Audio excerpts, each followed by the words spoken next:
The NASCAR Gambling Podcast on the Sports Gambling Podcast Network is brought to you by the SGPN merch store. Use promo code SGPNBA to get 10% off everything in the SGPN merch store. Drivers, start your engine!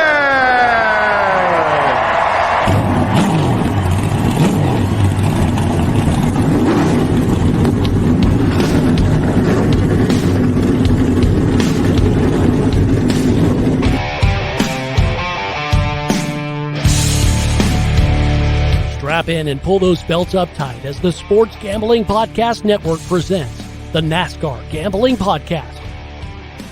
I'll wreck my mom to win a championship. I'll wreck your mom to win a championship. With all the news and the best bets for your NASCAR weekend. It refrains me from not beating the out of you right now because you ask me stupid questions. But since I'm on probation, I suppose that's improper to say as well. If you could talk about racing things, we could talk about racing things. Now, here are your hosts, Rod Villagomez and Cody Zeeb.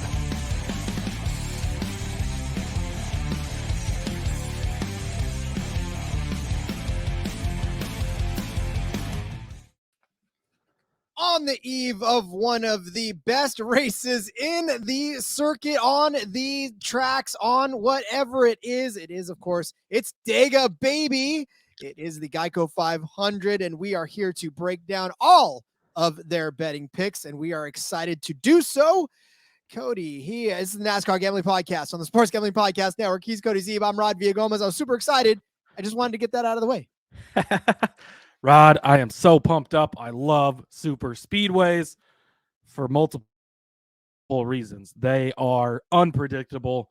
Anybody can win. Everybody's got a shot. It's action-packed almost every lap. Always great racing. From a fan aspect, some of the best racing in my opinion because it's constant action. They're going so fast. Everything is down to the millimeter, and one small mistake can ruin half the field's day. From a betting side of things, it's so much fun because, as you're going to see from my card, you're just throwing little darts out there and hoping to hit something big. Hit Corey LaJoie 22-1 at Atlanta for Top Chevrolet, hoping to continue that streak and hit some more fun stuff like that this weekend. But it can be treacherous to bet too because anything can happen. Anybody can wreck anytime, and that makes it really hard as well. So it's a fun combination of everything. Super speedways, and it's one of those weeks too where, like, going into super speedways, and we'll talk about this in a minute, but your mindset just has to be you're going to lose it all.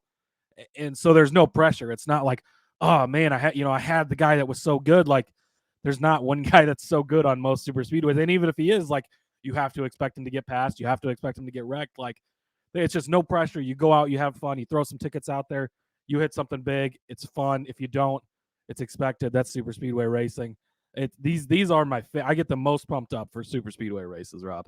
Well, it's just because of the possibility of anything and everything. It's a day where Corey LaJoie can make a sighting and actually be relevant for a day, and you can make money off of Corey LaJoie. And that's about the I guess the best analogy that you can make for a super speedway is that all of your hopes and dreams can come true, and more often than not, they do. I mean, we've seen Bubba Wallace take a win here. We've seen JJ Yaley. We've seen Michael McDowell take some super speedway wins. Like, guys, have we seen JJ Yaley? Is this one of those? He's not an F1 JJ Yaley. champion things. Justin Haley. I was gonna say, I know he won the 2009 F1 championship, but I don't think he's made it to victory lane yet. I'm sorry, Justin Haley, JJ Yaley. I mean, listen, man. I think Justin Haley actually used to be JJ Haley, but they changed it to go just Justin because the whole JJ thing with Yaley. So, I can see why you got confused there. I mean, listen, I get my kids confused, and so I can understand why I would get other people's kids confused. So, good point. Yeah. Yeah, like I said, it is Talladega. This is, of course, the second true super speedway race of the. It's the third. Well, okay. I know Atlanta's still a super speedway, but for the purist out there that will not admit that Atlanta is a super speedway. Well, they're wrong, but that's okay. This is let's call this the traditional super speedway. Let's put it that way. I'll give you that. The second traditional super speedway, coming off of course, a short track now. The large, expansive Talladega track is awaiting them. There was a lot of tempers after last week.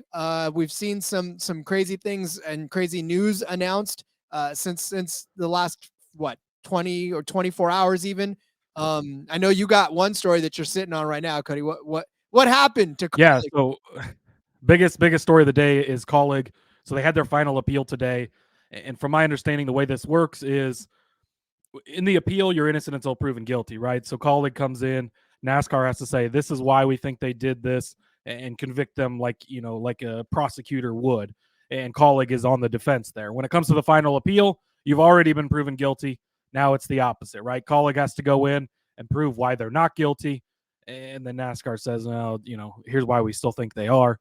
So from the sounds of this, Colleague went in, NASCAR went in, and NASCAR told the appeals board basically, let's go ahead and just reverse this. We don't have an argument.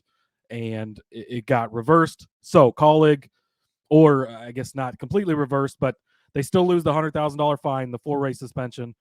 But if you remember, Hendrick had gotten all their 100 points restored. Colleague had only got 25 restored and had still lost 75. So now they have regained the 75 driver points, the 75 owner points, and the 10 playoff points as well. NASCAR released a statement. NASCAR believes Colleague Racing committed the violations documented in the penalty notice, that the penalties were appropriate, and that the 3-person appeals panel ruled correctly when hearing the Colleague appeal on April 5th. However, in the interest of treating our competitors fairly, NASCAR today requested that final appeals officer remove the race and playoff points from the penalty. The Colleague and Hendrick Motorsports violations involved the same modified part found during the same race weekend.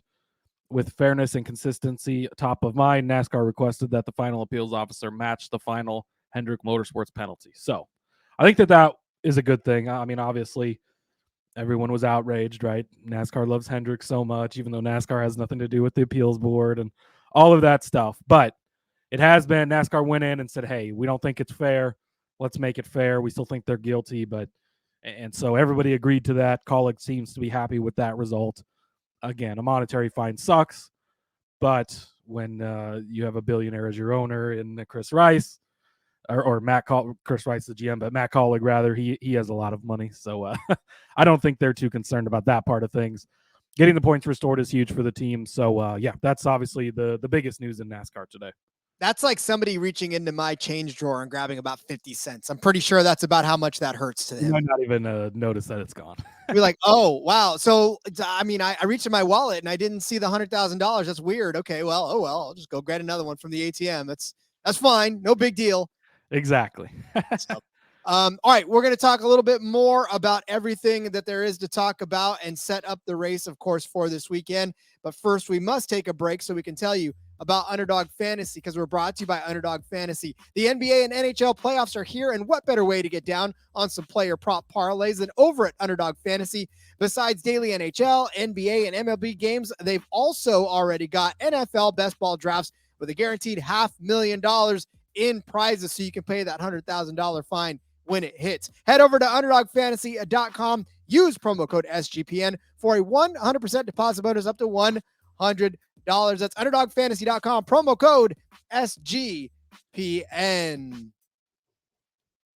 So, of course, like I said, we are at the Talladega Superspeedway in Talladega, Alabama. The GEICO 500, 188 laps around this 2.660 mile paved track for 500.0 or 080 miles. I promise I do. So again, it is action-packed. It is restrictor plate racing. It is pack racing, I suppose, if we really want to call it specifically. Tapered spacer. Tempered spacers, whatever the technical term is. We all know it as restrictor plate.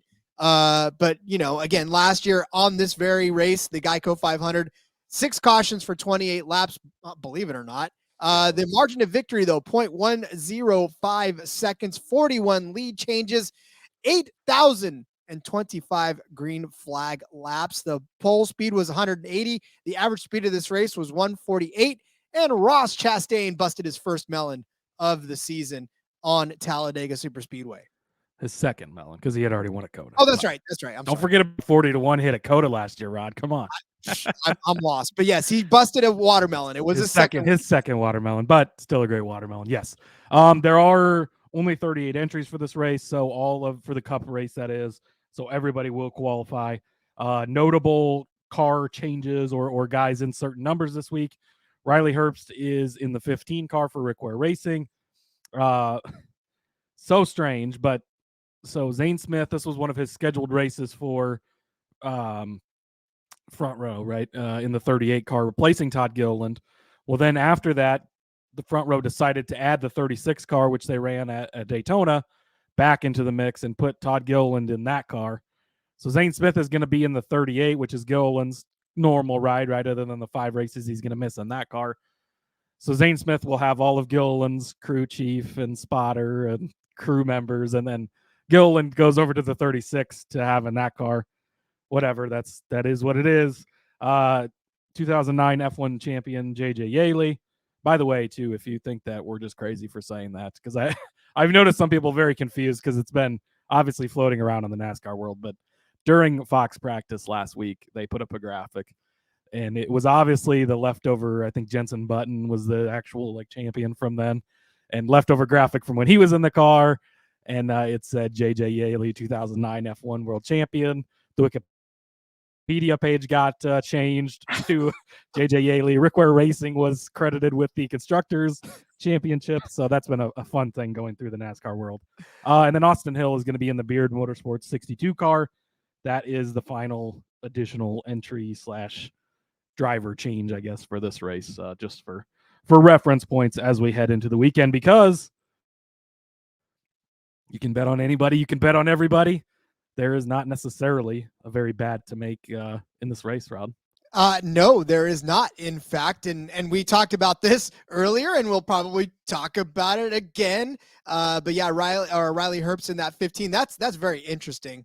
Obviously, JJ Yaley, like you said, is in that 51. That's going to be finished 10th at the Daytona 500 in that same Rick Ware car. So yep, I was going to say, and I mean, we saw, Cody Ware finished good in the Rick Ware, when we say anybody. And so just to dive into that quickly. So this is our, again, if you didn't listen to the recap show, go back and listen to the recap show. If you're worried about transparency, we talk every week about the bets we lose. When we have bad weeks, we talk about it all on that show. A little bit of a rant from us at the beginning of the show, but go back and listen to that. But more so than, of course, any week, you're a responsible adult. Make sure you're gambling responsibly. But at super speedways, even more important, you've got to go into this just assuming every bet is going to be lost. And like I said at the top of the show, that's what makes this so much fun. There's no pressure in the bets. You're not really, you'll have a sweat because when you got Corey LaJoie 250 to 1 at Atlanta last year, and he's leading with 2 laps to go, I was sweating that one. Okay. But as far as you're just expecting to lose them all, you've got to go into it with that mindset at a super speedway, because anything can happen. Guys will get wiped out. Somebody will be running top 5 all day with 3 laps to go. They're going to get wrecked. It's going to happen. Now the fall race at Talladega here, very, very, very mild. There was almost no wrecking. That was very out of the normal, right? So make sure that you go into it with this mindset, specifically more so this weekend than any other weekend with the super speedway thing. Also, there is a list of commandments for super speedway betting. There is actually one commandment on that list. That commandment is fade Kyle Larson. Kyle Larson has won the last 3 races, was one of the best cars at the race. He didn't win at Bristol Dirt before he had issues late. He has been good. He's on a run. That's great. That's all wonderful. He fucking sucks at super speedways. We'll talk about it in a minute. But that doesn't mean you just invest everything on Kyle Larson to lose, because he did finish 4th in this very race last season. That's his only ever good finish on a super speedway. But it happened. So it is possible for it to happen. And 95% of the race, he's going to be mixing it up with the leaders. He's going to be out front. You're going to be like, that guy's an idiot. Why did he say that Kyle Larson sucks? And then within the last 5% of the race, he will find his way into a wreck or have some type of problem if he hasn't already wrecked out. So just things to watch going into this weekend. Yeah, and really, honestly, this is one of those instances where, especially at Talladega, you have to wait and hold your breath for something big to happen. And listen, last week was a very heated race, and these guys, I know they've had time to cool down, but you get back in the car and stuff starts to come back to you. So I'm not going to say that there's not a lot. There's been less give and take this year than I remember in a very long time with drivers. And on a super speedway, that is, Daytona is one thing, because Daytona, you got the glitz and the glamour of Daytona. Like, there's a lot of nerves because it's the first race of the season. And then, you get in the car. It's the first time you've been in it for a while, racing against other people. That's different. But now we're at Talladega. Now we've had, 9 races already. Now we've had some bad blood. Now we've had some tempers. Now we've had Martinsville last week, Richmond. We've had all these short tracks, Bristol, right? Lots of close quarters racing, Atlanta, even in the pack racing. Like, we've had some heat. And now we go to Talladega, where the heat will not just be on the track, but in the car, because I'm sure Talladega is not going to be a very cool place this weekend. So I don't think we have to worry about weather for Talladega. But I'm telling you right now, this is going to be a very, very, very chippy race. And I think we're going to see a lot of pushing, a lot of shoving. And I mean, we're going to see bump drafting anyways, right? But I think there's going to be a lot more side drafting and very close side drafting, if I'm being honest. And a lot of guys trying to reassert themselves in the conversation as they've been sort of shoved out over the last few weeks. Yeah, and like I said earlier, the fall race here was, one of the cleanest super speedway races I've ever seen. But keep in mind, you're already in the playoffs, right? So there's nobody trying to get their final shot to get into the playoffs in that race. The guys who are in the playoffs just trying to make it to the end of the day, save as many points as they can. Everybody's kind of keeping back. At that point, Kurt Busch had a concussion, was missing races. I believe it was like the week before that, maybe. Alex Bowman suffered his concussion and was out now. And there was all the talk about the danger of these cars and what can they do to make these guys not be sitting out. And so I think everybody was just like, let's take a step back.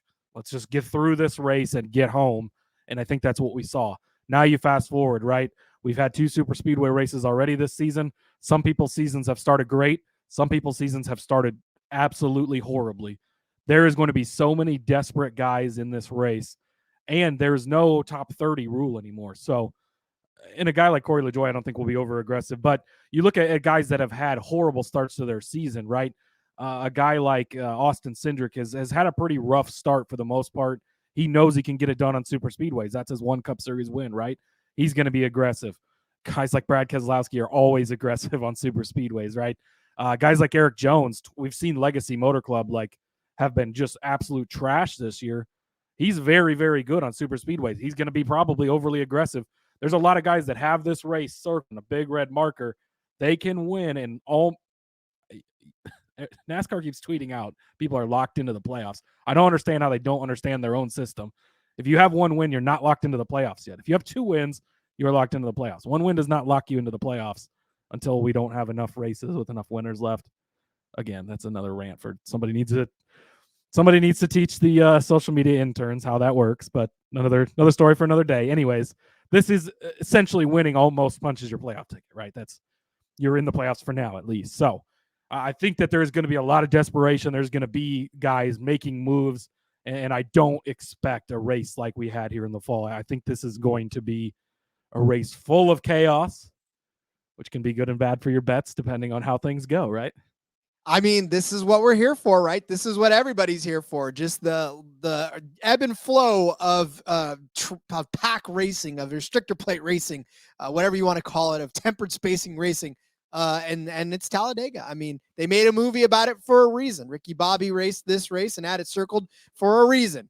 The only way he could beat old French driver was on Talladega. So we're definitely about to see it. And let's get to some bets, shall we? Let's set up some bets. I got a big card. I texted Rod earlier today. I told him we got to make the sheet bigger because there's so many bets I like that there's not enough space on there for me. No, there is not enough space. And in fact, Cody made his own 16 more. I did not abide by Rod's number of bets this week. There's a lot of them, a lot of big odds. Again, we'll talk about it as we get into them, but you're just sprinkling things out there. All you got to do is hit one of these, 2 of these. You're having a nice positive day and a fun time. And you're eating steak in the meantime. And you'll be building up your bankroll for the opportunity to use it all in our SGPN merch store, because we're brought to you by the SGPN merch store. In honor of the NBA playoffs from now until the end of April, get 10% off of anything in the SGPN merch store when you use the promo code SGPNBA. Head over to store.sportsgamblingpodcast.com. Use the promo code SGPNBA and get 10% off of everything like this lovely SGPN coffee mug, like the F1 Gambling Podcast mug, like the NASCAR Gambling Podcast mug that Cody's got behind him. And of course, there's hats, there's shirts, there's onesies, there's dog things. There's probably not dog things, but find whatever you want over there in the SGPN merch store. And of course, use that promo code SGPNBA to get 10% off of it. And of course, show us the love in Discord when you do. All right, Cody, it is time. On your marks, get set, list off every single one of your bets. No, I'm just kidding. You get auctioneer voice, right? And listen, what I love about it is that there are so many. It feels like there's so many more, even though there's really not. I don't think it just feels like there's so many more. There's a lot more head-to-heads. I'll tell you that much right now. That was a lot of head-to-heads, and I took advantage of a couple of those. Yeah, you did. There is a lot of head-to-heads, which are fun. Head-to-heads on super speedways, I do have one in here because, of course, I couldn't pass it up. But it is tough. It's much tougher because things things can go so many ways. If you end up getting a head-to-head after qualifying, I don't think they're practicing this week, but if you do get a head-to-head that ends up lopsided where you get somebody at +2 something, +3 something, like that's almost an auto bet for me, just because anything can happen no matter who it is, really, and you can hit that. But when you're doing the minus money, I try not to go too crazy on those. So a lot of my bets are heavy odds, and I'm just, again, you're cutting back partial units, sprinkle it out. Again, we don't tell you how to do it because you're a grown up and you can make those decisions for yourself, manage your bankroll appropriately. But again, you just kind of sprinkle it around all these different things. You can hit a couple of them. If you hit any of them, you might not hit any.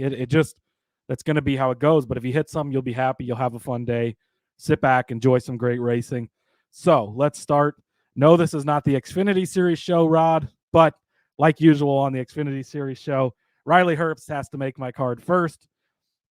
Top 10 odds. They're only out on Caesar at the moment, which, again, shout out to Caesar. They have always got, most of these bets are from Caesars because they have the earliest odds, the best odds of the earliest odds better. So we'll see. Get in the Discord channel. If you're not in the Discord channel, sg.pn/Discord. Hit us up on Twitter. We'll share the link with you. Anything like that, you can get into our Discord. There will be plenty of talk throughout the week as more odds drop, as FanDuel drops theirs, as DraftKings drop theirs, anybody else. Maybe we'll get some better options. But one top 10 that I did find that I like, Riley Herbst +350. He's also 125 to 1 to win this, Rod. So I'm going to give that out as well, because I think at 125 to 1, just a small, we've been waiting for him to win an Xfinity, right? What if, Rod? What if he gets his first career Cup Series win before his first career Xfinity Series win? Maybe he sweeps the weekend and does both. Who knows? We'll have to see. But top 10 for sure, +350, and then the small sprinkle on him to win at +1 or at 125 to 1 rather. His one career Cup start on a super speedway, actually might be his only career Cup start now that I think about it. He finished 10th place at the Daytona 500. So right there, he can do it. He can finish 10th at a super speedway against these Cup Series guys in this car. But you go back in the Xfinity Series, he's been pretty good there as well. He finished 6th at Daytona, 5th in Atlanta in the two events we've had this season. You go back to last season in Xfinity, 11th at Dega in the fall, 15th at Daytona in the fall. He was 9th at Atlanta in the second race there. Go back to the spring, though. 4th at Daytona opened the season, 4th at Atlanta there as well. So that right there is, 5 Xfinity Series starts last season on super speedways. Never finished worse than 15th. Yes, it's Xfinity Series. The level of talent is different, but we see that translate so much. When guys are good at super speedways, they're just good at them. When they're bad at them, they're just bad at them. Doesn't matter the series. There's not as much of the advantage for a Cup guy going to Xfinity if he's not good at super speedways. But the fact that he's able to survive these Xfinity races and get there at the end, that's all for a top 10 bet. That's all. Like, that is 95% of hitting a top 10 bet at a super speedway, is just be running on the lead lap on the last lap. That alone is going to have you at a very good shot to get a top 10. I think Riley can do that. Is he going to have the fastest car out there all day? No, of course not. He's in a Rick Ware car. But on super speedways, we've seen Rick Ware cars get good, solid finishes because he might just be hanging out way behind the pack all day long. There'll be that second group just hanging out, chilling back there. Denny Hamlin will drop back there with him every once in a while because he wants to get out of the mess. But guess what? They avoid the mess. You get craziness like Daytona last fall where we had the rain race and, 49 cars of the 30-something wrecked out. And there's just like, they pulled some cars from the parking lot and they're running those at the end of the race. Like Riley Herbst can be one of those cars. So that's all you're asking for. So top 10 plus 350, little tiny sprinkle on him to win a 125-1 just for the hell of it. And I squeezed another one into this box too. I better talk faster. Rod's going to be mad at me. AJ Allmendinger, top 5 at plus 700 over on Caesars. I felt like this was pretty good odds. AJ Allmendinger, noted road course racer, right? Yes, but it's super speedway racer as well. He finished 6th in the Daytona 500 earlier this season. One spot away from hitting a 5th place, where it would be plus 700. He finished 16th at Atlanta. You have to go back to 2018 for his previous Cup races on super speedways. He hadn't started any super speedways since 2018 in the Cup Series. 10th in the Daytona 500, 3rd at Daytona in the summer race, 6th at Talladega in those 3 races there. So he can get it done. You go back to his Xfinity Series last season, won here at Talladega, 3rd place at Daytona, 10th at Atlanta. The first time they came to Talladega last season, he finished 3rd place in the first race at Atlanta, 2nd place in the Daytona 500. AJ Allmendinger is very, very good at super speedways. He finally got that win at Talladega last season in the Xfinity Series, but his thing was he finished 2nd and 3rd every race, which when you're just betting on him to finish the top 5 is fine. I don't need him to win the race, right? A top 5 finish, very much in the conversation for Dinger. Plus 700, too much value to pass up on. I will now allow you to give out a bet, Rod. I'll tell you, I can't get mad at you when you're giving out AJ Allmendinger bets. I can't. That's why I had to work him in there, was to make you not mad about it, right? It's against the rules for me to be mad at that. All right, well, I'm going to start out a lot slower. I will not shotgun my way out of this. I will sniper rifle my way through this. And I'm going to take Denny Hamlin to take the pole in this race. I like his pole odds at 11-1. Find it very interesting in that he has been on the pole 3 of the last 5 races at Talladega. The last couple of seasons, in fact, last season, he started 7th and 3rd in this race, not too far away from a pole position. He did have 3 pole positions last season, which means he can get it done. Of course, one of them was not Talladega, but again, he had 3 straight poles on this course, on this track. So you're telling me that he can get this done. He missed out on an opportunity to really start his hot streak last week. Again, he was the fastest car on Martinsville. Obviously, just got himself out of sync and couldn't get it done again. So I think he's mad. I think he's irritated. I think he's a little disappointed. Obviously, I know. I mean, all of his interviews, everything he's talked about has basically just been utter frustration. And what better way to cure that than to go out and qualify on the pole at Talladega and just put all of the cares and the worries to rest, because you're starting at the front. You can't get wrecked out on lap 1 if you're right out in front and ahead of everybody that's wrecking behind you. So far this season, his best start, it was a 2nd place in Phoenix. So he's been close.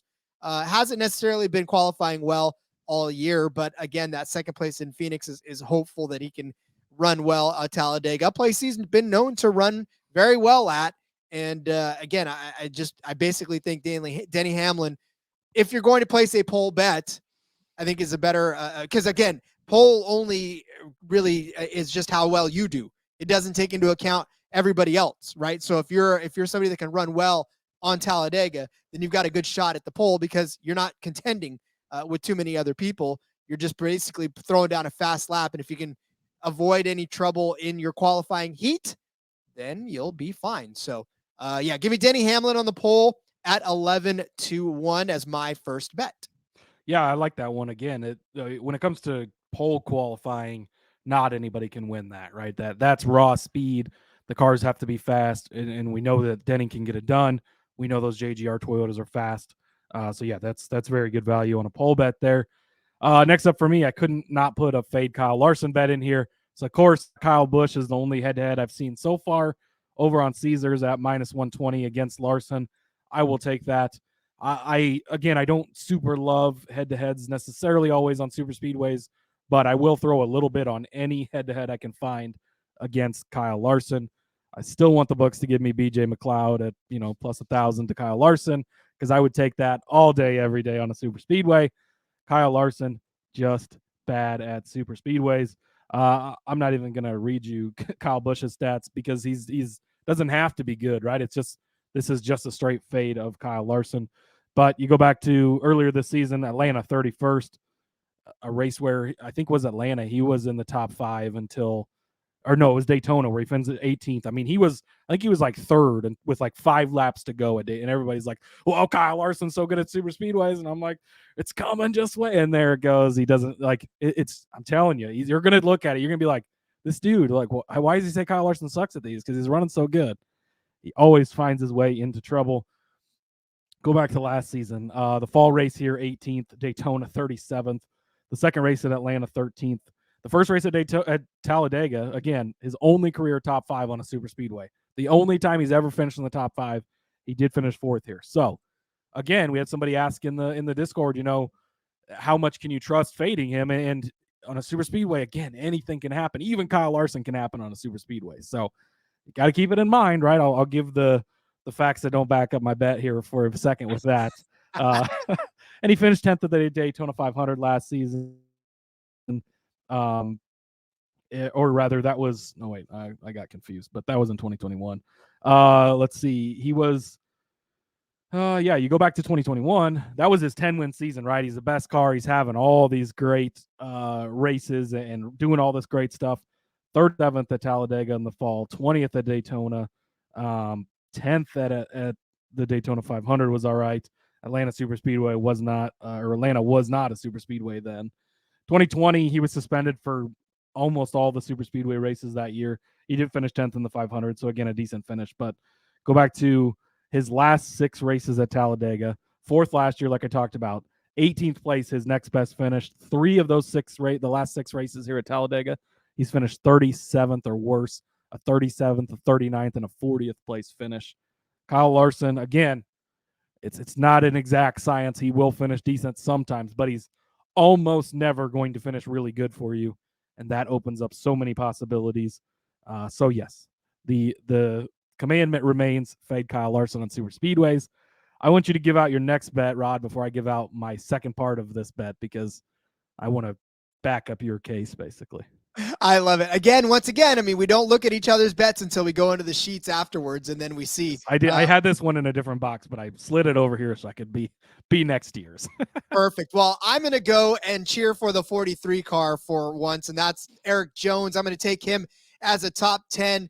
Top 10 odds are not the greatest, but I believe at plus 120, that's probably the better value that you're going to find out there for an Eric Jones top 10 bet.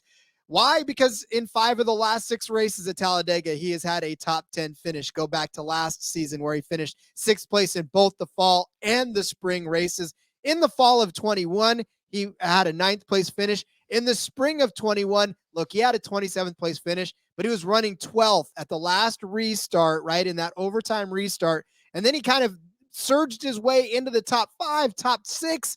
And then, of course, he side drafted a little too hard and got spun out, and basically ended up finishing 26th in that race. But in the fall of 20, he had a 2nd place finish. And in that June, that wasn't really a spring race, but it was definitely the early race at Talladega in 2020.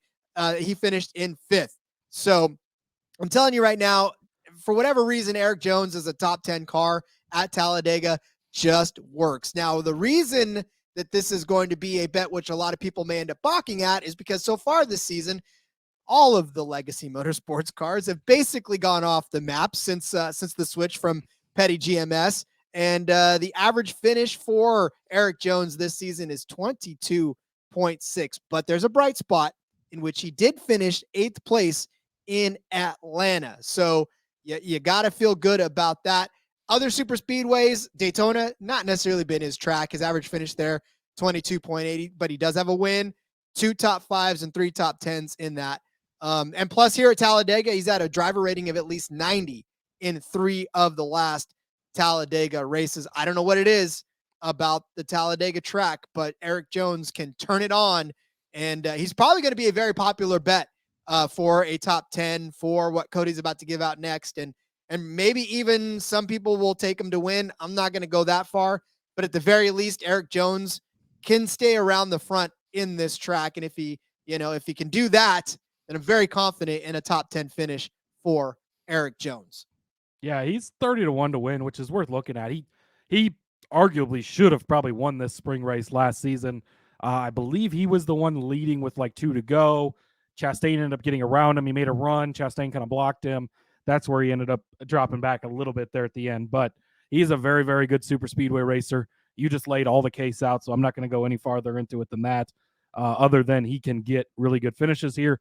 So I like your top 10 play. Also, give me him to finish as the top Chevrolet, 20-1. Again, it's top Chevrolets are tough because there's so many out there, right?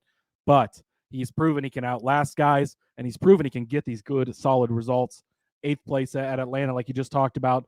6th at both races at Talladega here last season. Yes, he might not have been the top Chevy in either one because Chevrolets won both of those races in Chastain and Elliott, but put yourself in position to be there at the end. That's all you're asking for on a 20-1. And we've seen it before where Chase Elliott's been the top Chevrolet at a super speedway, finishing like 9th or 11th. Like, it's not always. And Chevy, I think, has won 5 of the last 7 super speedway races. I have to double check that, but it is something like that. They've won a good majority of the super speedway races in the next gen car. Something to think about, I guess, going forward. But at 20-1 for top Chevrolet for Erik. Again, this is just hope he survives, which he's shown plenty of times in the past he can do. A 37th place in the 500, so it doesn't always happen, right? And maybe he wrecks out on the second lap. Like, that's, again, you just have to keep that in mind. That's going to happen. Somebody's going to wreck 23 laps into the race, and you're going to be like, well, there goes that bet. You're going to crumple it up and throw it in the trash. But it's not going to matter because it's a super speedway, and you got that mindset going in. So I like the Erik Jones play. I'm going to back you up by throwing that one out there.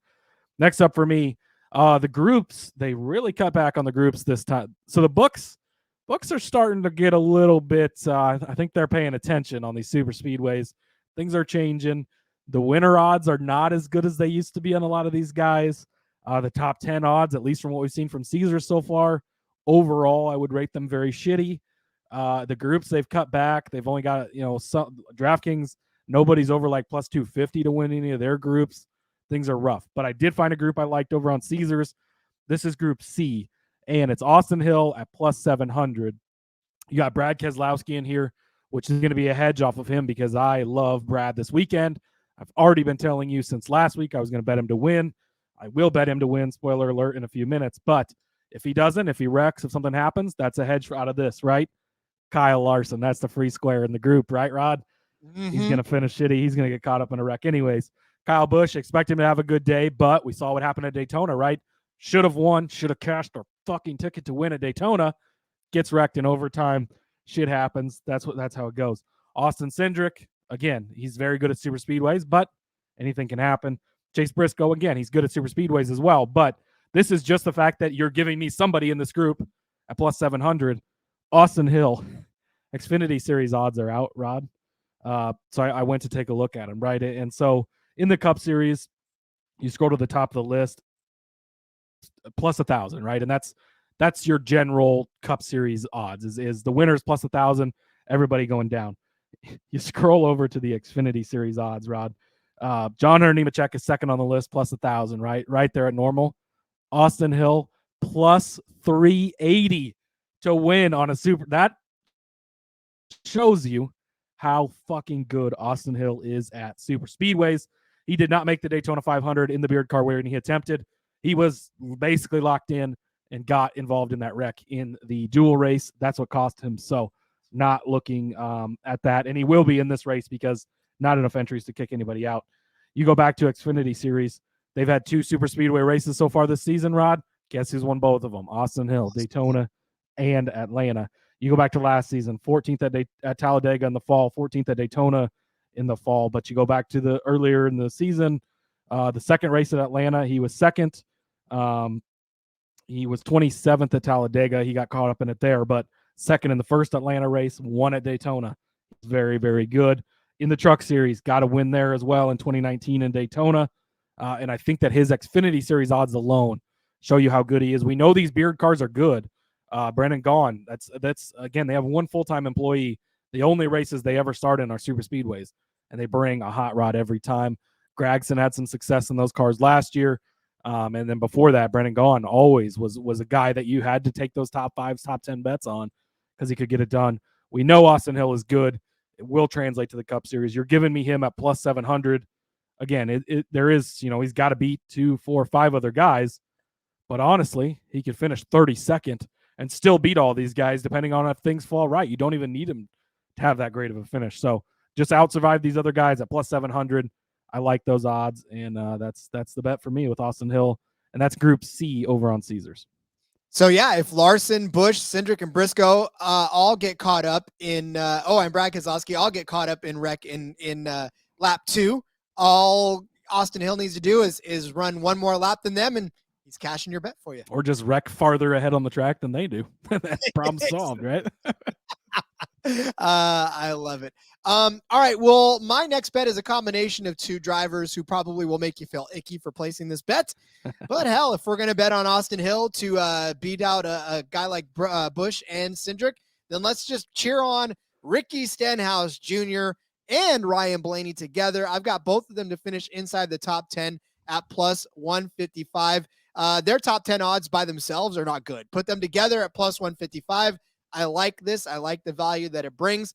Obviously, Stenhouse won Daytona, or else we probably wouldn't be talking about this bet, which is why they probably included him in this. But he's had a top 10 in 3 of the last 4 races, which tells me that he's still running very well.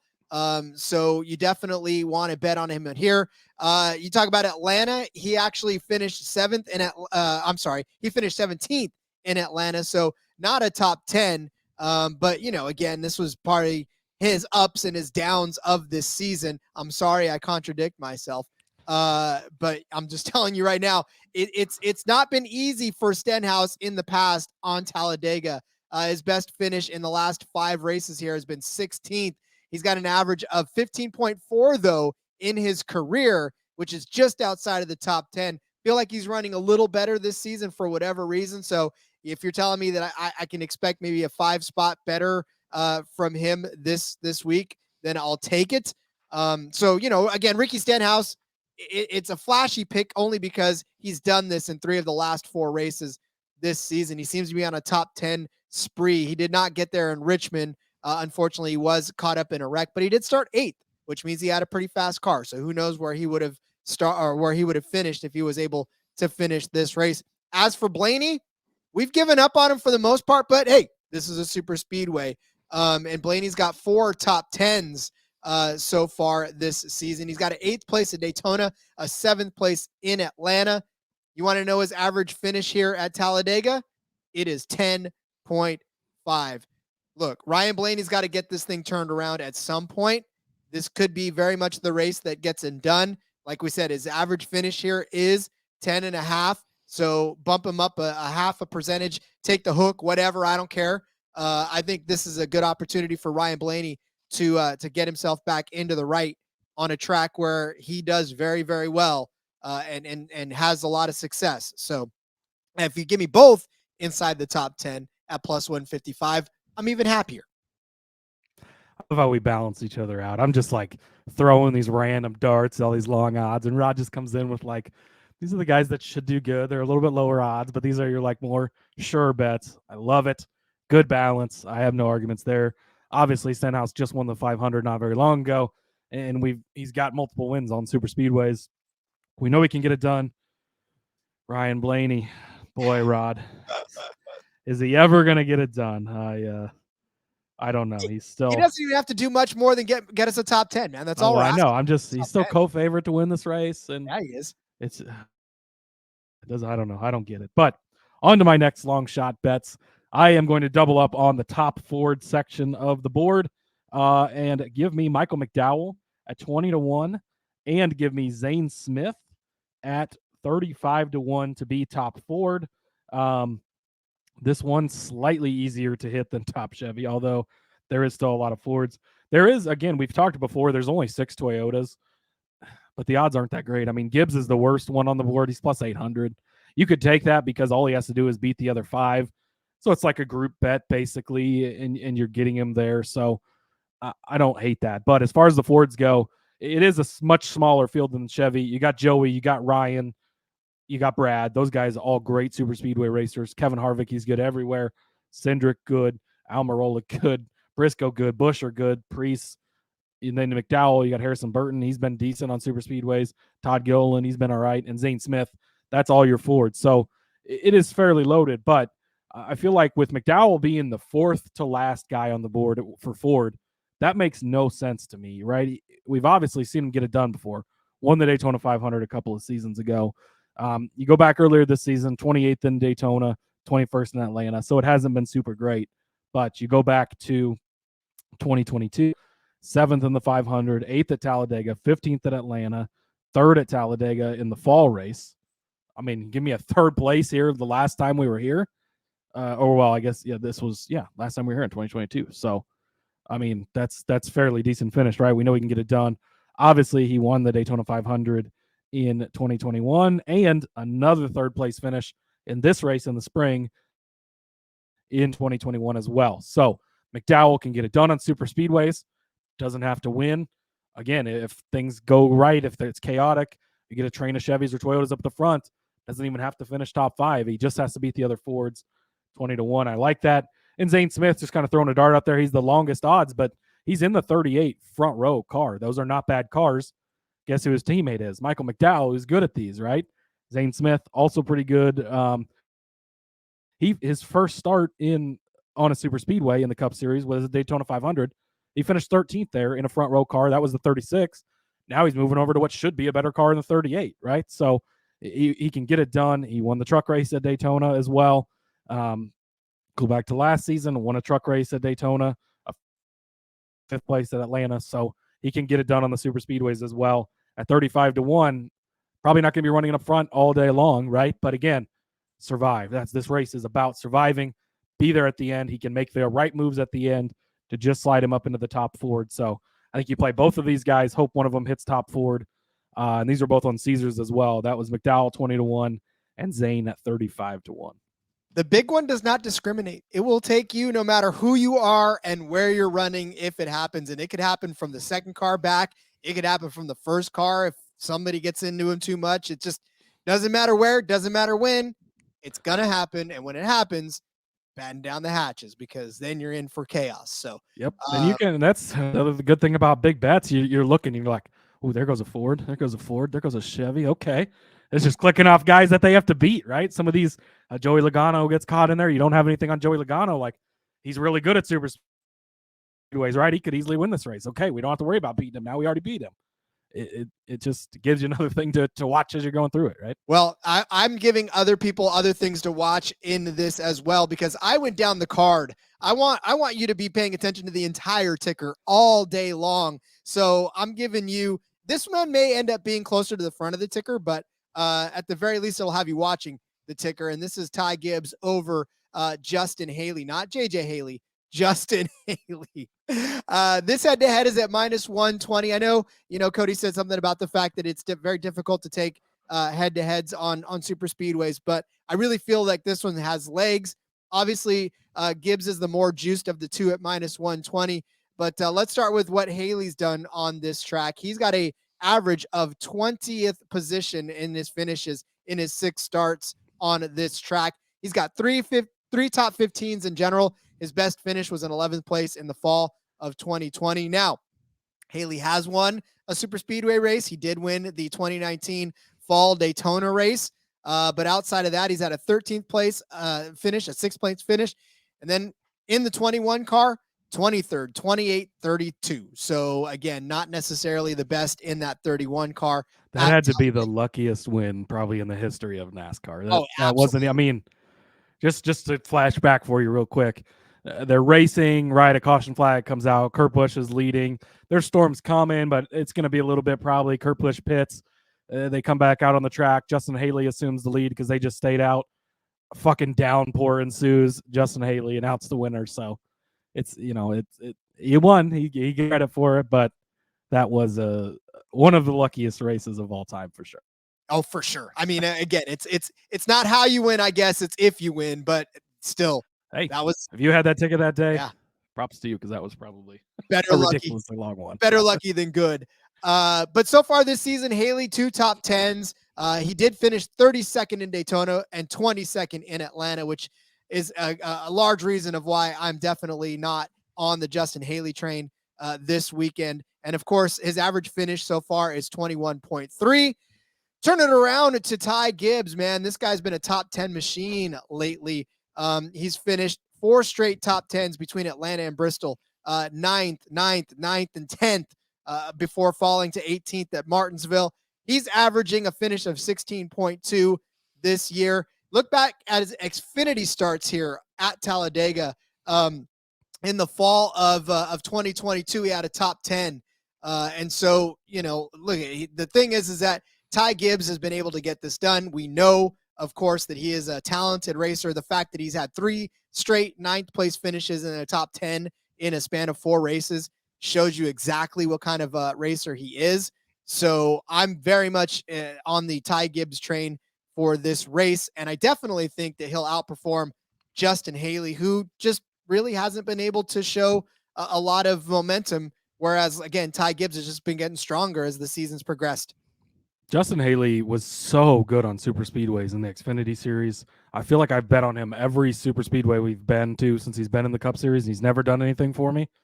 I'm not betting on him this week, so likely he's going to win. But I will make a case for Gibbs in a little bit as well. I like him this weekend. Rod, do you have the music handy? Oh, I sure do. As a matter of fact, let's get that queued up, shall we? Here we go. It's time for Corey LaJoy Corner with Cody Zeeb. If you're on the YouTube channel, the beautiful picture of Corey LaJoy with his long hair making an appearance, wearing my Corey LaJoy hat, number 7. It is a super speedway. If you've been listening to this show for the past 2 years since we've been on the air, I have bet Corey LaJoy every single time we go to a super speedway. Guess what happened at Atlanta, Rod?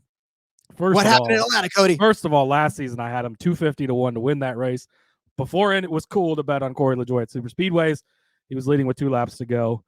And, of course, my other favorite driver, Chase Elliott, put him in the wall, but that's okay. I'm over that now. But at Atlanta, he finished 4th place. He was the top Chevrolet. We had given that out 22 to 1. Well, Rod, a place that the books forgot to adjust. He's 30 to 1 at Talladega to be the top Chevrolet. So give me all of these bets. Corey LaJoy, top Chevrolet, 30 to 1. A top 10 bet at plus 200. A top 5 at plus 700. And he is 50 to 1 to win. And I'm going to add him as a top 3 too, just because I can. And I'm scrolling to find the odds. He's plus 1,400 for a top 3. Definitely adding that to the card. I'm typing it in the document right now. Plus 1,400. Okay, so give me all of those on Corey LaJoy. Is it always great results for Corey LaJoy at super speedways? No, we've seen a mixed bag. But Atlanta, 4th place, the 500 the season. He was 16th, held on, but would not have cashed any of these bets. Well, didn't cash them because I made all these bets there as well. Go back to last season. In the fall race here, he finished 35th. He only ran 44 laps, a victim of one of those very early, one of the few wrecks there even was. 30th at Daytona in the fall. That was the rain race. 21st in Atlanta, but that was the race he was leading with 2 laps to go that I mentioned before. 14th at Talladega in the spring. 14th in the Daytona 500. You go back to 2021, he finished 22nd at Talladega both times. Again, not super great results. 16th at Daytona and 9th in the 500. You go back to 2020, he finished 8th in the 500, 16th at Talladega. Back to 2019, he finished 11th and 7th in the 2 races here at Talladega and 18th and 6th at Daytona. So it is a mixed bag for Corey. Like anybody else, he can get caught up in the wrecks. It happens. He will be. They will talk about him on the broadcast. He will be mixing it up in the lead pack throughout the day. He is so good at positioning himself. He knows he's got these couple of chances to make the playoffs by scoring a win at these super speedways before the playoffs start. There's only a couple left now. I think we go to Atlanta again. So we've got Talladega, Atlanta, and then the Daytona race to get in. So there's 3 more chances. That goes for all these guys that this is their ticket to get into the playoffs. Corey can get it done. He is so good at these. Even all the way, you go back and he's got great finishes all throughout his career. When he was driving that 32 car, that was just a total piece of trash. Still got good, solid finishes. Spire has stepped up their game. We've already seen this season. He's had better and better finishes. They know he can get it done at super speedways, and they put extra in that car. They give it that extra attention. They know he can get it done. I think it was either Daytona or Talladega 2 seasons ago where he was leading with 2 laps to go, and he didn't make the right block at the right time, and it cost him big time. He ended up with a not great finish, but he was out front. He's proved he can get it done, and I think he can get it done again. I am going to come back for the other however many super speedway races we have in this season, and I'm going to give all these same bets out again. We're going to continue to hit them. We just hit a 22-1 last time. Yeah, we placed them all in Daytona. They didn't hit. That's super speedway racing for you. You place them all in at Atlanta. We hit the 22-1 top Chevy.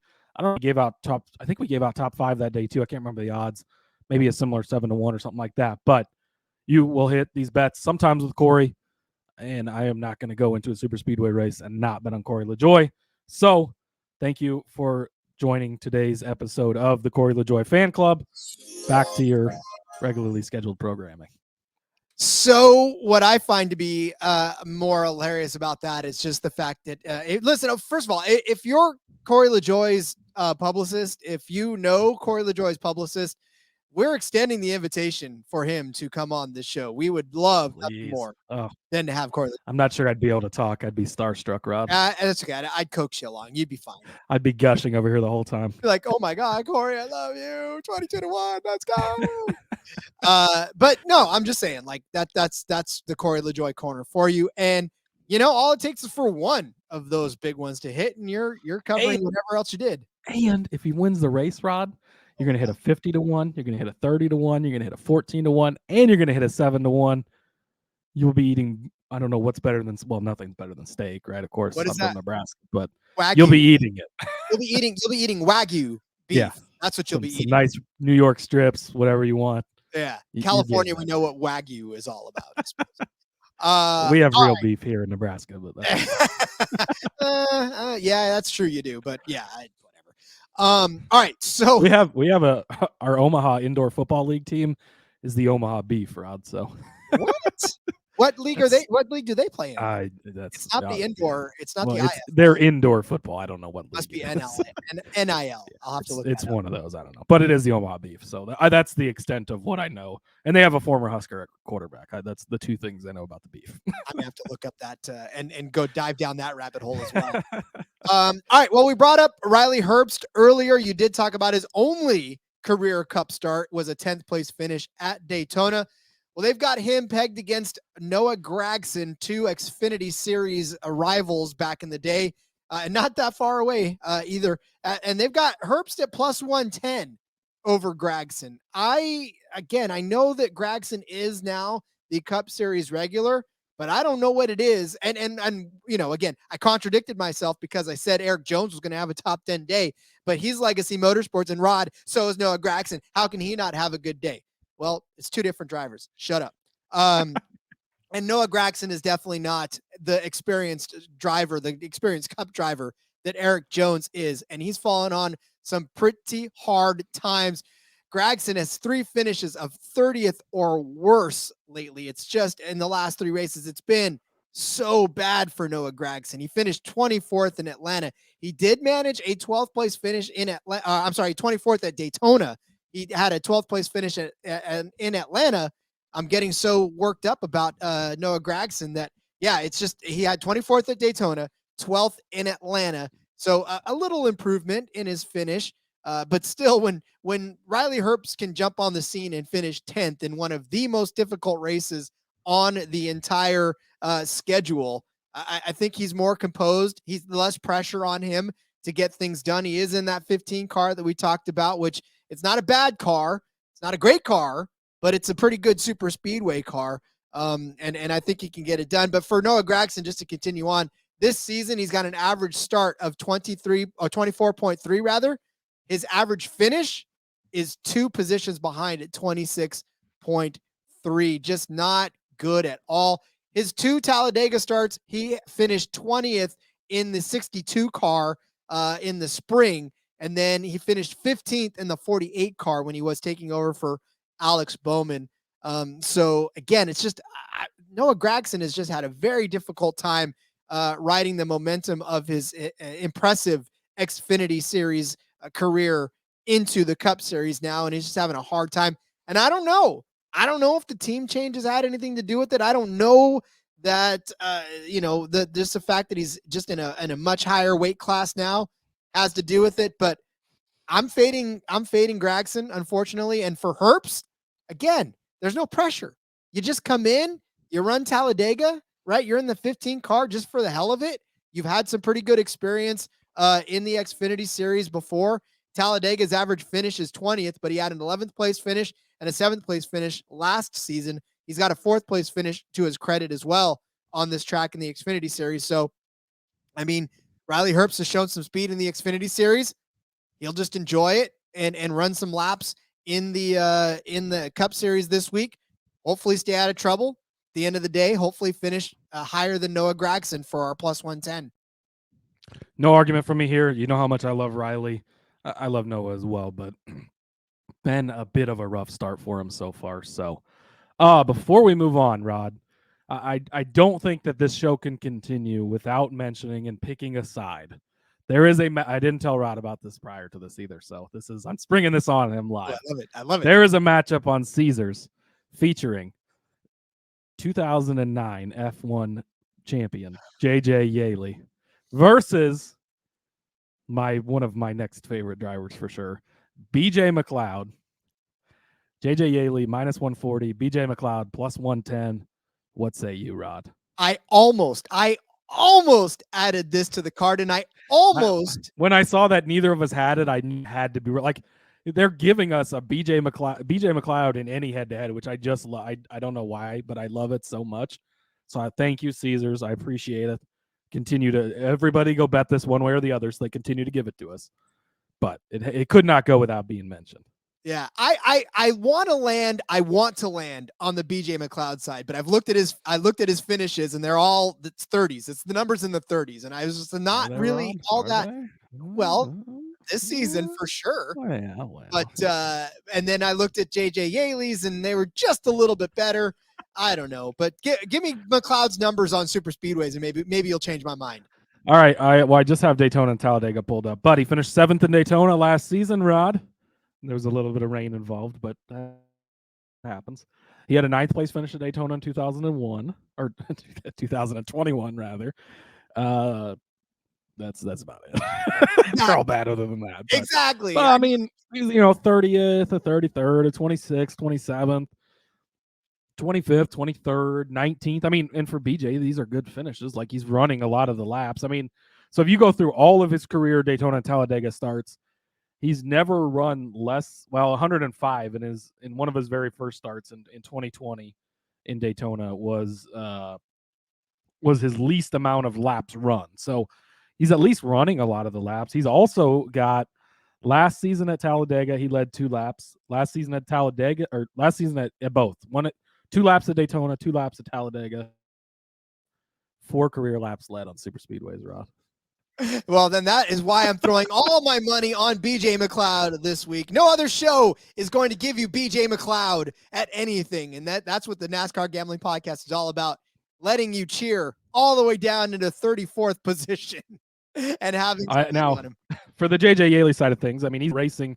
JJ Yaley's been racing in the Cup Series since 2005. If you didn't know, he started his career in the 11 FedEx car for Joe Gibbs Racing in 2005. He split time with some guy named Denny Hamlin. I don't know whatever happened to that guy, but they moved JJ over into the 18 car to replace Bobby Labonte, and he was in the 18 car for a few seasons. It's crazy to think how things can go so differently. I mean, him and Denny Hamlin came to Joe Gibbs together. All these years later, Denny's still at Joe Gibbs. He's got all those Oh, wait a minute. Never mind. He doesn't want championships. But he's got everything he's done, right? He's a Hall of Famer. And JJ Yaley just putzing around in these Rick Ware cars still. But shout out to him. His super speedway finishes, it's basically all the same stuff.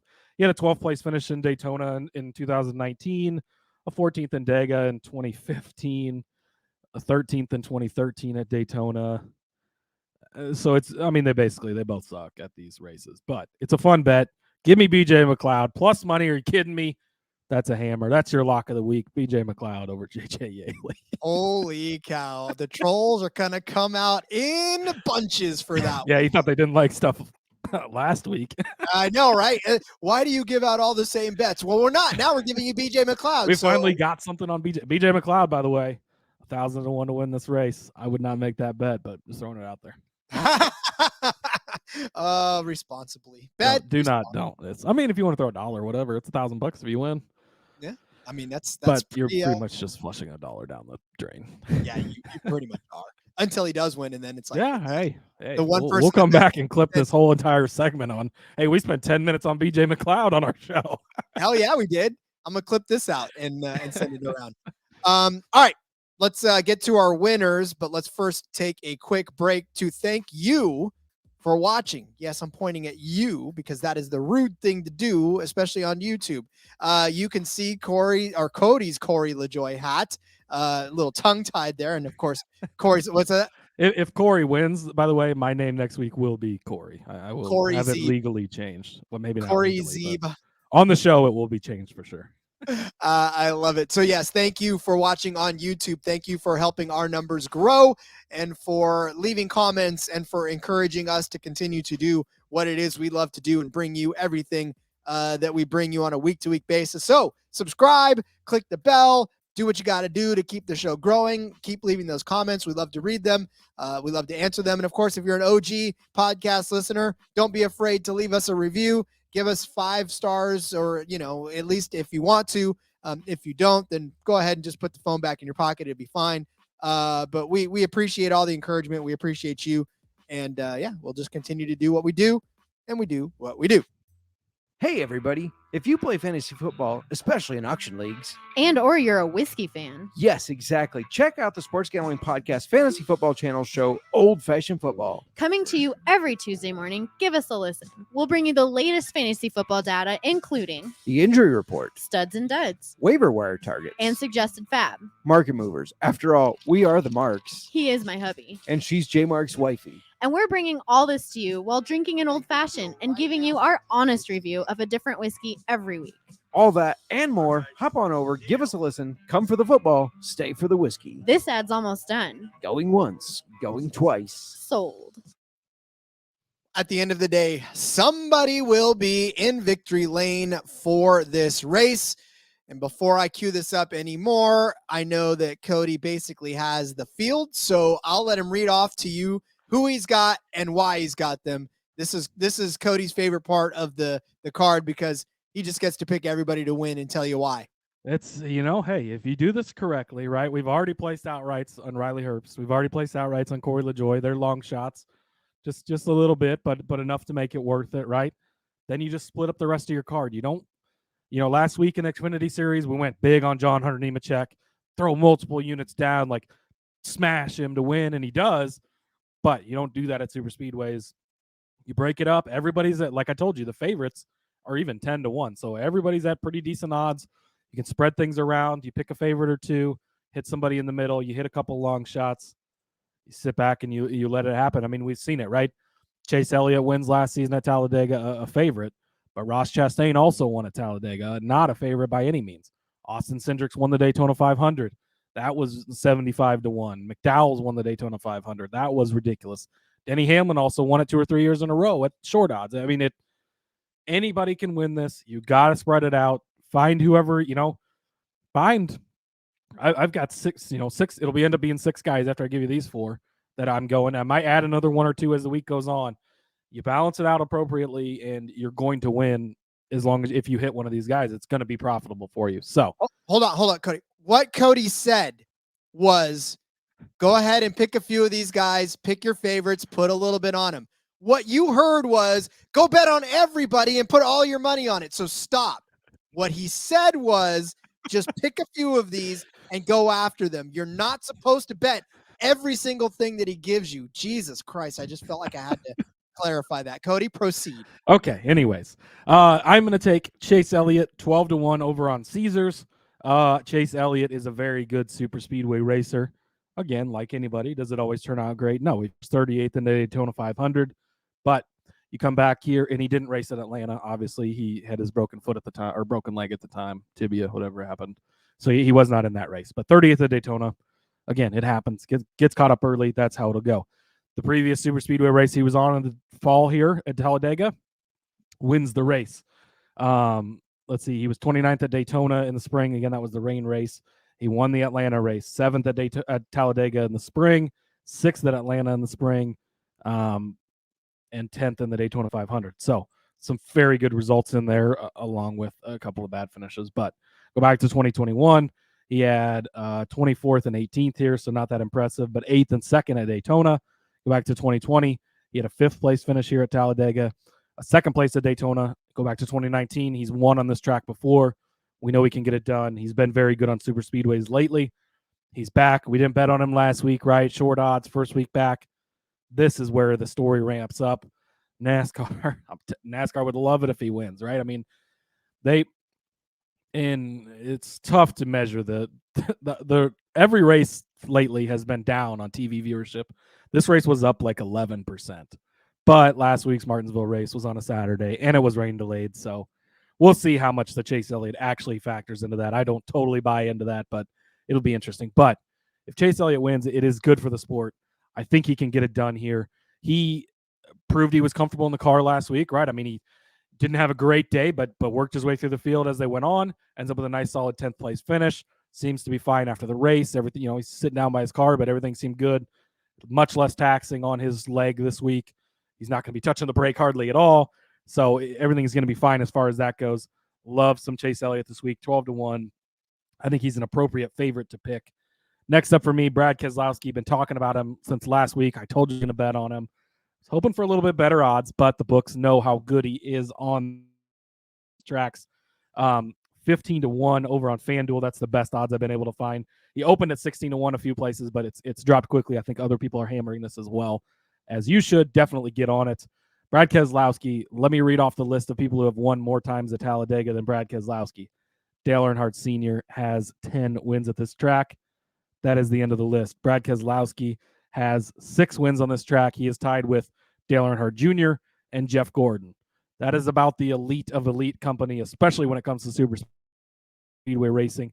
Brad Keselowski won in one of his very first starts at this track in an 09 car that didn't do anything ever, and nobody even knew who the kid was. And he went head-to-head with superstar Carl Edwards and beat him in a Roush car, which at the time, Roush was what Hendrick is right now in the series. Like, Roush had 5 cars. He dominated the series. If you're new to NASCAR, that might be shocking, but it was that way back then. Brad Keselowski is so good on super speedways. We saw it at Atlanta. He led some laps. We saw it at the Daytona 500. He led, I don't have it right in front of me, but he led like 80-plus laps, I think, in that race. He was up front all day long. Is there a big downside to Brad? Yes, he is probably the most aggressive super speedway racer, which has paid off plenty of times. Doesn't always pay off.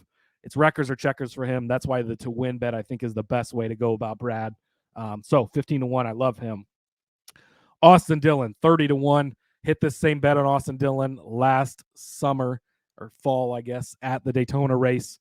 He somehow survived the rain chaos, drove to victory lane, cashed the 30-1 for all of us. He is again 30-1 this weekend. 33rd in the Daytona 500, 20th at Atlanta, so not good results so far this season, but that's okay. You go back to last season in the fall here, 13th place finish at Talladega. He won at Daytona. Again, that was the 30-1. A 35th at Atlanta. He got caught up early. Last spring, 2nd place in this very race, Rod. He was in the mix right at the end. A 35th at Atlanta, so again, a bad finish there. And 25th in the 500, so not great. But 2021, a 3rd place in Daytona, 8th place in Talladega, a 17th the second time at Daytona, 11th the second time at Talladega. 2018, won the Daytona 500. He's won multiple times on super speedways. He is very good. Again, a mixed bag of results, but that's everybody on super speedways. That's why we tell you this. 30-1. He's a guy, middle of the pack that I love. And Rod, drum roll, please. This will be the first time I'm placing an outright. Oh, Rod's doing his drum roll over there. Ty Gibbs, 60-1. Does he get that first victory here, Rod? We will see. I don't have a ton of statistics, honestly, to back this up. I don't think he's ever won a super speedway. But again, he's only run 1.5 seasons in Xfinity. And then, he's got almost a full season of Cup now because he's been filling in and stuff. But he's still in his rookie season. Go back to the 500. He finished 29th. But at Atlanta, 9th place. Hung in there at the end. He was there hanging out. You go back to 2022. He had a 13th place finish at Daytona. 37th at Talladega. He only ran 23 laps in that race, but the Daytona race was his first career Cup Series super speedway start. Finished 13th in that. Go back to 2022 last season as well in the Xfinity Series. He did win Atlanta, which is a super speedway, so I take back what I said earlier. And he had an 11th place finish at Daytona as well, a 7th at Daytona in the other race, and a 7th at Talladega. So he's shown he can hang around. Do I love this one? Not super much, I'll tell you that. But for some reason, Ty Gibbs is sticking in my mind. I'm not going to – I will take the gut handicap sometimes. I got a good feeling on Ty Gibbs. He's 60-1. That's very much odds that are good enough for me. He's in a good car. Not that you have to be in a good car. We've already made that case, right? But he is in a good car that can be up front. The Toyota thing, they're limited with working together, but they've got a lot of good super speedway guys. Denny Hamlin, arguably one of the best. Bubba Wallace, very, very good here at Talladega. I hate that we didn't talk about Bubba Wallace at all in this show. He's a guy to keep your eye on, but again, you can't pick all of them, despite what Rod tells you that I pick all of them. You can't. But I do like Ty Gibbs at 60-1. And I'm going to toss a bonus bet out there just because I can. 90-1, Rod. Go big or go home. On a Quinella bet. Kevin Harvick, Brad Keselowski. Remind me, this is the one where they can finish either way, right? First Correct. or second? Yes. Yep. Okay. I'm not a horse guy, so I don't. This is a horse racing term. But Kevin Harvick, Brad Keselowski. First of all, I couldn't go a week without finding a way to bet on Kevin Harvick, so I did it. Obviously, I love Brad Keselowski. Kevin is a veteran driver, a smart driver. He's won before. He's got Daytona 500 win. I mean, he can do it. And so I think that, and again, if you're going to take these, I do like taking the same manufacturer, although that's not always the case, of course. But you get two guys that end up pushing each other and could potentially cross the line first and second. At 90-1, these are two guys that could do it. Why not have some fun, Rod? I mean, that's what this is all about, right? It's all about the fun. Well, listen, I had less fun than you because I did not find anybody that I was like, I really think Rod does not have a winning bet in his sheet. Like, what? Did not pick a win. I can't pick enough winners, Rod. What are you talking about? So I kind of wussed out about this, and I picked a Quinella, and I picked Hamlin and Elliott as the Quinella at plus 3,500. And this is why I did it, because their individual odds to win are in and around the 11-1 and 12-1, right? So I was like, if I'm going to give you either one of these guys to win, and I think both of them have an opportunity to be up front, why don't I give you both of them to finish 1-2 either way and give you a plus 3,500 to do it? I really feel, again, you made the case for Elliott a little bit ago, and for Hamlin, I mean, we talked about his success on this track as far as the polls were concerned. He does have 2 wins. Obviously, they're pretty far apart, but one of them was in 2020, but he did finish 7th in the fall race of 2021, and then, of course, 5th in the fall race here last year. So he's been in and around the front over the last few races in his career here. And again, I really think that Denny Hamlin has a very strong opportunity. He's pissed off, like I said, about the fact that he didn't really get his start that he wanted to at Martinsville, right, in his own little area, and he just didn't get an opportunity to show what he could do. So I think he wants to come back and do it. He has won in 2020. He won here, 3rd place at Daytona in 2020, 4th at Talladega in 2020. He won at Daytona in 2020. Pretty good stretch there. 3rd place in 2019 at Talladega.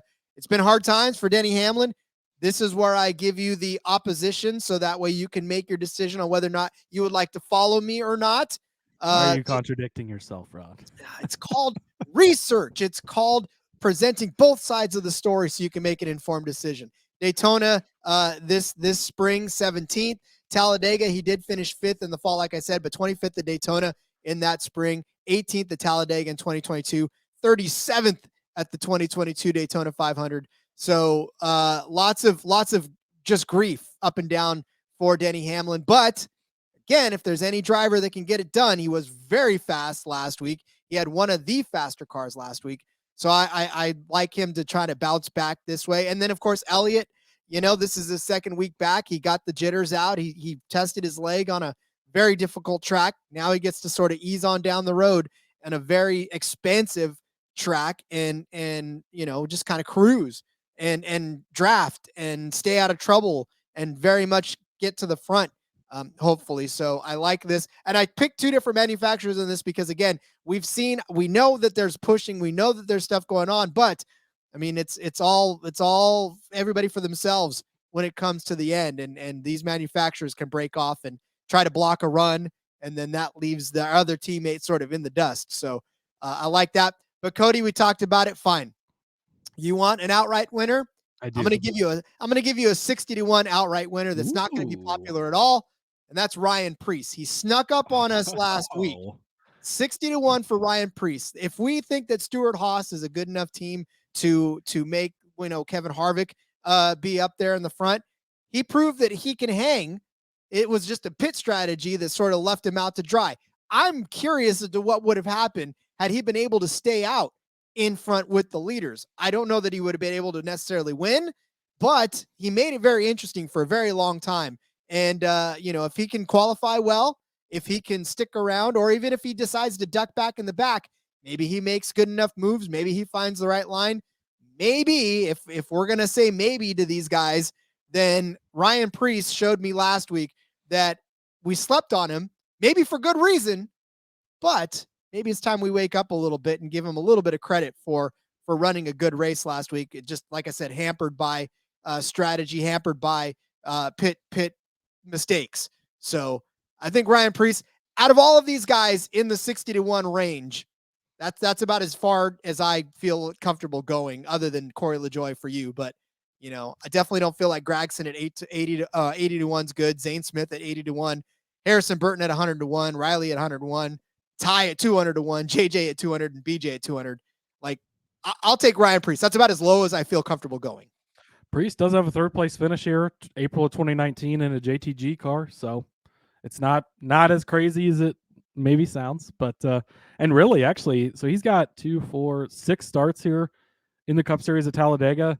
He finished 32nd in his last start in 2021. But other than that, he's finished 18th or better every race, which again, running at the end, and those were all JTG. I mean, Stewart Haas cars should be better depending on the week, but, and then go back to the manufacturer argument. Atlanta was 2 Fords, first and second. Brad Keselowski, one of those. I forgot to mention he finished second, most recent super speedway. But go back to Daytona, Chevrolet, Ford, Toyota, 1, 2, 3. So it can go both ways. So I wanted to make sure to throw that out there. All right. So there, Cody made me force it. I'll put it in the sheet here before it's all said and done as an official bet. That way we can recap it on either Sunday night or Monday morning when we recap every week. And if we lose every one of these bets, we'll tell you how we lost every one of these bets, how it was super speedway racing, and you should have done your betting more appropriately. I love it. Hey, thanks to the loyal fans out there that love us enough to just basically put up with all of our nonsense every single day.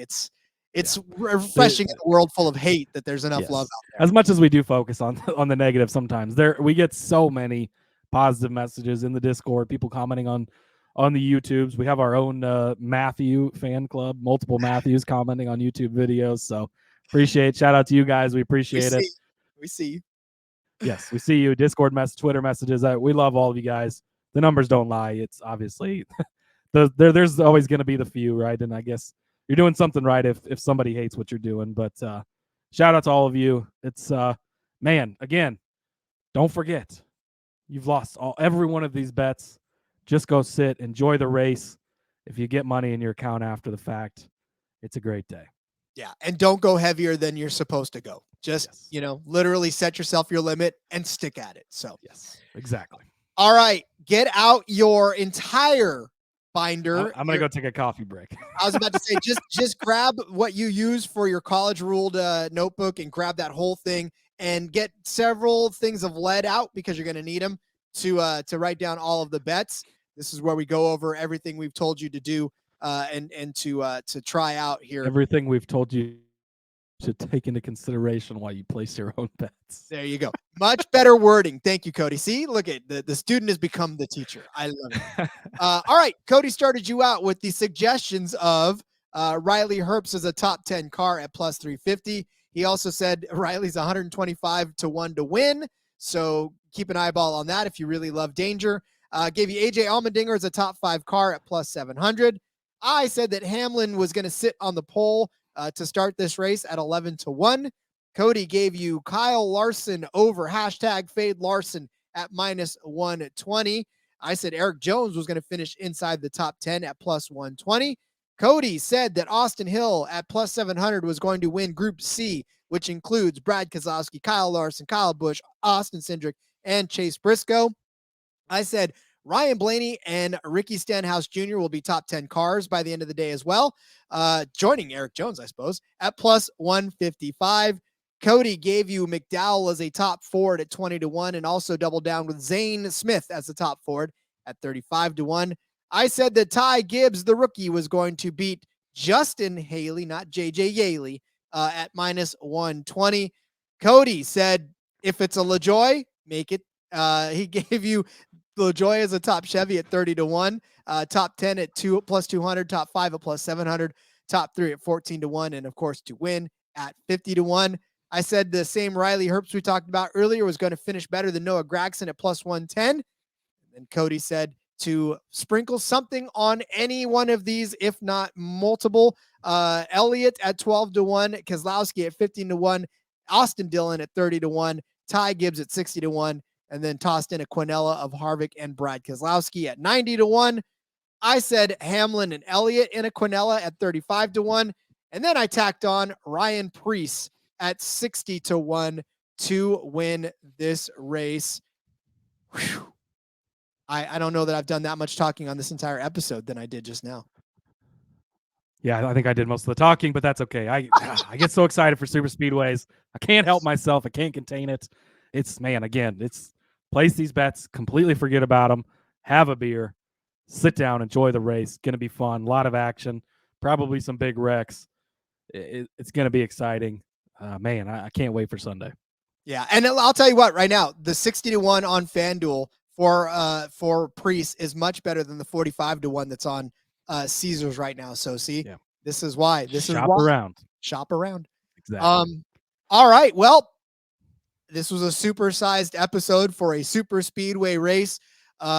We really do enjoy these. These are a blast to put together. So, because again, just like Cody said, anything can and will happen on these tracks. We will be sweating along with you in the Discord as far as, if these bets are hitting, we'll be happy. I'll go back to the Happy Gilmore thing where he's having a good time with his caddy when he's hitting well, and then he shanks a putt or he shanks a hit and he's throwing his caddy down and hitting him on the ground when he's punching him out. That's how we're going to be all race long with you. That's a pretty good representation of how our Discord looks most of the time. We're celebrating one moment and then everything sucks the next, and it's a fun ride. It is a fun ride. All right, Cody. Well, it is a ride we will take this weekend, but in the meantime, let's leave everybody to go about their way, but remind everybody where they can find you on social media. Yeah, follow me on Twitter at Husker_Zeeb. You can find all my work over there. Got a NFL mock draft first round coming out soon. I said it should be out on the last episode, but it's not out yet, but it will be out momentarily, I'm sure. So make sure you check that out. Check out the F1 Gambling Podcast. We'll hopefully be back with an episode this week, even though F1's taking a fucking spring break, I guess. But, oh well, that's okay. Check us out over there. And again, come back for the rest of the shows this week. Xfinity was our big hits last week. Got a DFS show. We'll have a special guest on later this week as well with no truck series, unfortunately. But going to be a fun week. Looking forward to it. Bet responsibly, please. And go Corey LaJoy. Follow me on Twitter at RJ Villagomez. Link in the bio to everything I got going on, whether it's here, whether it's in between media. The Back Road kicking off again this week to talk about Talladega. So make sure you join them as well. We're going to have a great week for you again. Hopefully you enjoyed this episode. Thanks again for watching on YouTube. Thanks for downloading. Thanks for subscribing and leaving reviews. We see all of it. We love all of it. Keep doing it. So until tomorrow, let's go racing and let it ride.